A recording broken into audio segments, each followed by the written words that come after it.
ముఖ్యమంత్రిగా ఉన్నావు, నీ జీవితానికి బహుశా ఇది ఆఖరి ఎలక్షన్ కావచ్చు. రామకృష్ణ అని అనుకునే ఈ వయసులో కనీసం ఆ మాటలన్నా అనుకుంటే పుణ్యమన్నా వస్తుంది. ఈ మాదిరిగా చేస్తే నరకానికే పోతావు. ఇప్పటికైనా మార్పు తెచ్చుకో చంద్రబాబు అని హితవు పలుకుతా ఉన్నా. బేసిక్లీ ఈ మాదిరిగా ఎలక్షన్ జరిగేట్టుగా అయితే ఎలక్షన్ అనే దానికి మీనింగ్ ఏముంది? ఎందుకు ఎలక్షన్ జరపడం ఎందుకు? ఆ ఎంపీటీసీలకు, ఆ ఎంపీపీలకు, ఆ జెడ్పీ చైర్మన్లకు ఎన్ని ఎలక్షన్లు ఎక్కడ జరుపుతున్నారు? కౌన్సిల్ చైర్మన్లకు మీ ఇష్టం వచ్చినట్టుగా మీరెంతకు మీరే దౌర్జన్యంగా ప్రలోభాలు పెడుతున్నారు, కొనేస్తున్నారు. ఎలక్షన్లకు మీకు సంఖ్యాబలం లేకపోయినా కానీ మీరు మీ అధికార దుర్వినియోగం చేస్తూ మీరు లాగేసుకుంటున్నారు. అక్కడి నుంచే మొదలుపెట్టిన సాంప్రదాయం చివరికి ఓటర్ల దాకా కూడా తీసుకొని పోతా ఉన్నారు. ఇవన్నీ కూడా అంటే అన్ఫార్చునేట్గా స్టేట్ ఎలక్షన్ కమిషన్ అన్నది ఒక డమ్మీ పాత్ర కన్నా దారుణమైన పాత్ర పోషిస్తూ ఉంది. ప్రజాస్వామ్యాన్ని కాపాడవలసిన బాధ్యత గల స్థానంలో ఉన్న వ్యక్తులు నిజంగా ఇంత దిగజారిపోయిన పరిస్థితుల మధ్య ఈ వ్యవస్థ నడుస్తూ ఉంది.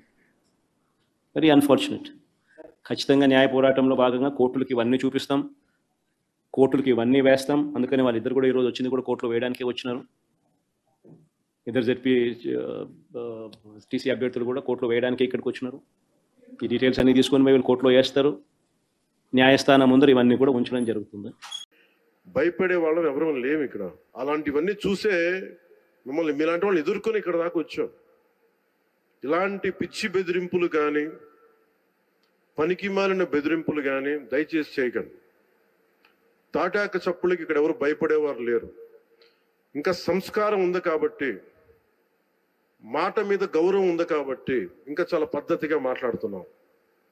ముఖ్యంగా అధికార యంత్రాంగం అందరికీ, right from constituency level to the state level, my appeal to all the officials, make sure you give us, implement the good governance.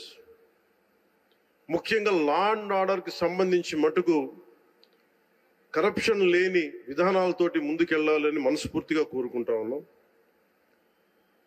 అలాగే ఏ విధమైన ఇబ్బందులు కలిగించినా, చాలా మందికి ఒక ఆలోచన ఉండొచ్చు, మళ్ళీ ఆ ప్రభుత్వం వస్తే ఏమవుతుంది, నా ప్రభుత్వం రావట్లేదు. ఇది ఎందుకు చెప్తున్నానంటే, ఇది I want to give you confidence, I want to empower you. ఎందుకంటే మేమందరం ఇంక సహించడానికి సిద్ధంగా లేవు. ఇక్కడ ఈ కూటమి ప్రభుత్వం తక్కువ మేము మాట్లాడుకుంది 15 నుంచి 20 ఏళ్ళు ఉండాలి. ఎందుకు అనుకున్నామంటే, ఆంధ్రప్రదేశ్ వికసిత్ ఆంధ్రప్రదేశ్గా ఉండాలి, వికసిత్ భారత్లో భాగంగా ఉండాలి. అంటే ఈ ఐక్యత చెడగొట్టే పరిస్థితుల్లో నేను లేను, ఎవరు కూడా లేవు. అలాగే ఇది గత ప్రభుత్వ పాలకులు కూడా ఇది గుర్తుపెట్టుకోవాలి. మీరు కనుక ఇలా అలాగే ప్రత్యేకించి రోడ్ల మీదకి వచ్చి బ్యానర్లు పట్టుకొని గొంతుకులు కూసేస్తాం. సినిమాలు చెప్పడానికి చాలా బాగుంటాయి ఇవి. నేను సినిమాల నుంచి వచ్చిన వాడిని. సినిమాలు చెప్పడానికి చాలా బాగుంటాయి. నిజ జీవితంలో నమ్మి మోసపోకండి. కాలు మక్కిలు ఎరకొట్టు కింద కూర్చోబెడతాం. జాగ్రత్త, పిచ్చి వేషాలు వేయకండి ఎవరు కూడా. ఇవి సరదాగా ఉండే విషయాలు కాదు ఇవి. శాంతి భద్రతలను ఏమాత్రం క్షీణిస్తే చిన్నపాటిది కూడా సహించం. మీకు బలంగా తెలియజేస్తాం ప్రజలందరికీ కూడా. చీఎం అని జనాలు అరుస్తుంటే మా పిచ్చోడు, మా హాఫ్ టికెట్ అది సీఎం అనుకున్నాడు. తిక్కనాయాలా, అది సీఎం కాదురా, చీఎం. చీఎం అంటే నిన్ను చీ కొడుతున్నారనే విషయం జగన్మోహన్ రెడ్డి మన హాఫ్ టికెట్ గుర్తుపెట్టుకోవాలని కూడా మనవి చేస్తూ ఉన్నా. ఈరోజు ఆ రోజు బాబు గారిని ఏదంటే అది ఏది రోడ్లో కొట్టాలా,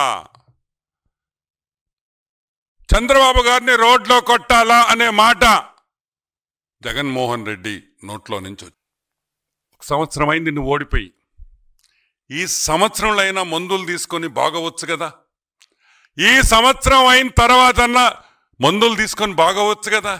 ఏమైంది జగన్మోహన్ రెడ్డి నీకు? నువ్వు మారవా? ఎవరితో ఎవరిని పోల్చాలో కూడా నువ్వేంద్రే?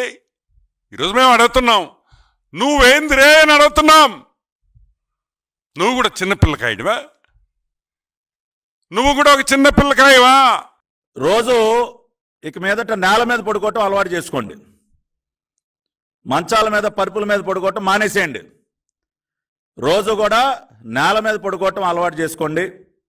అదేవిధంగా ఇంట్లో ఉన్నటువంటి వెస్ట్రన్ కమోడ్లు అవి మార్చి ఇండియన్ టాయిలెట్ పెట్టుకోండి. ఎందుకంటే అలవాటు చేసుకోవాలి, ఇండియన్ టాయిలెట్ అలవాటు చేసుకోవాలి. అంతేకాకుండా దొడ్డు బియ్యం, రోజు బిర్యానీలు పలావులు తినటం మానేసి దొడ్డు బియ్యం తినటం అలవాటు చేసుకోండి. అర్థమవుతుందా? అంతేకాకుండా రోజు నాన్ వెజిటేరియన్ కూడా మానేయాలరా మీరు అందరూ కూడా. రోజు నాన్ వెజ్ మానేయాలి. వారానికి ఒక రోజు, అది కూడా 200 గ్రాములు మాత్రమే తినటం అలవాటు చేసుకోండి. సెల్ ఫోన్లు మాట్లాడటం, నిమిషానికి ఒకసారి ఫోన్ మాట్లాడటం కూడా మానేసేయండి రా బాబు. ఎందుకంటే రేపు మీరు చేరబోయేది శ్రీకృష్ణ జన్మస్థానానికి. అక్కడ వారానికి 2 సార్లే ఫోన్ టోకెన్లు ఇస్తారు. కాబట్టి ఈ చేతిలో ఫోను, ఈ చేతిలో ఫోన్ పెట్టుకుని ఈ చెవిలో ఒక ఫోను, ఇవన్నీ మానేయండి రా బాబు. కుదరదు ఇవన్నీ. వారానికి 2 ఫోన్ టోకెన్లే మీకు ఇచ్చేది. 2 సార్లు మాత్రమే మీరు మాట్లాడగలిగేది. అంతేకాకుండా సాయంత్రం 6 గంటల తర్వాత ఏదో గదిలోకి వెళ్ళి మీకు మీరే తలుపేసేసుకోండి. ఎందుకంటే జైల్లో మీకు తెలుసు కదా, సాయంత్రం 6కి సెల్ లాకప్లో తాళం వేస్తే మళ్ళీ ఉదయం 6 గంటలకే మళ్ళీ తెరిసేది. ఒక్కసారి ఆలోచించండి. ప్రజలు మాకు ఇచ్చిన మ్యాండేట్ 151 కాదు, 164. రాష్ట్రం మొత్తమే చూసుకుంటే 11 మంది అవతల ఎమ్మెల్యేలు ఉన్నారు, 164 మంది మా ఎమ్మెల్యేలు ఉన్నాం. నిజంగా మేము దాడే చేయాలి, మేము కక్షే సాధించాలి, లేదు అవతల వాడు అంతే చూడాలి అనుకుంటే ఈ రోజుకి మిగతా 164 నియోజకవర్గాల్లో ఉన్న వైఎస్ఆర్సీపీ నాయకుడు ఎవడైనా రోడ్డు మీద తిరగలడా? చెప్పండి ఒకసారి. మీరు విషయం వినండి. మీరు అడిగారు, నేను సమాధానం చెప్తున్నా. నేనేం చెప్తున్నానంటే ఇలాంటి యాటిట్యూడ్, అలాంటి బిహేవియర్ మాకు లేదు. At the same time Chandrababu Naidu గారు చాలా క్లియర్గా కక్ష సాధింపు చర్యలు మేము చేయమని చెప్పారు. కాబట్టే దెబ్బతిన్న కార్యకర్త కూడా నాయకుడు మాట మీద ఇంట్లో కూర్చున్నాడు. కానీ ఎవరైతే అన్యాయం చేశారో, అవినీతి చేశారో అలాంటి వాళ్ళని మాత్రం యాజ్ పర్ రూల్ వాళ్ళని పనిష్ చేస్తాం. ఓకే, మీరు ఇందాకన్నా దాడులు జరుగుతున్నాయని. దాడులే జరుగుతున్నాయో చేయించుకుంటున్నారో అది కూడా ఎంక్వైరీ వేస్తాం. నిజంగానే దాడి జరిగింది అనుకోండి, డెఫినెట్గా వాళ్ళ మీద చర్యలు తీసుకుంటాం. మా పార్టీ వాళ్ళనే చర్యలు తీసుకుంటాం. నేను ఇంకోటి కూడా చెప్పాను, గంజాయి విషయంలో మా పార్టీ వాడు ఫోన్ చేసినా మీరు రెస్పాండ్ అవ్వద్దని చెప్పాను. నేను చెప్తున్నాను కదా, పోలీసులు కూడా అందరూ కూడా ఫేవర్గా ఉన్నారని నేనేం చెప్పట్లేదు. అందరూ యాజ్ పర్ లా పనిచేస్తున్నారని నేనేం మాట్లాడట్లేదు. వాళ్ళలోని కూడా మిక్సింగ్ ఉంది, డెఫినెట్గా ఉంది ఆ మిక్సింగ్. దాన్ని కూడా మేము ప్రక్షాళన చేస్తాం. నాకు ఇంకా 3 days అయింది హోమ్ మినిస్టర్ ఇచ్చిన. టూ ఎర్లీ కదా. ఎస్, టీచర్కి ఎంత రైట్ ఉంటుందో పిల్లల్ని కరెక్ట్ చేయడానికి, యాజ్ ఏ హోమ్ మినిస్టర్గా నాకు అంతే రైట్ ఉంది. కాబట్టి డెఫినెట్గా కరెక్షన్ చేస్తాం. మా మార్క్ అంటూ ఉంటుంది. శాంతి భద్రతల విషయంలో ఇప్పుడు బెత్తం పట్టుకోకూడదు, లాఠీ పట్టుకుంటే ఒప్పుకోరు. కాబట్టి వద్దు, 2 వద్దు. నోటి మాట చాలబ్బా, పని చేయించుకోవచ్చు.